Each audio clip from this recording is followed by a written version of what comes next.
How to see your recent tabs on your Google Chrome.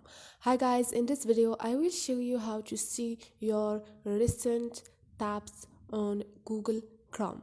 It's so easy and quick, so let's start. First thing, go to your Google Chrome and here click on those 3 points up there and click on recent tabs. And like you see, you have recently closed and also you have show full history. You can click on it and here you're gonna find all your history on Google Chrome account. And this is your recently closed, and just click on recent tabs and they're gonna give you all the details. So this is it guys, hope this video was helpful to you, and if you like the video don't forget to subscribe and like.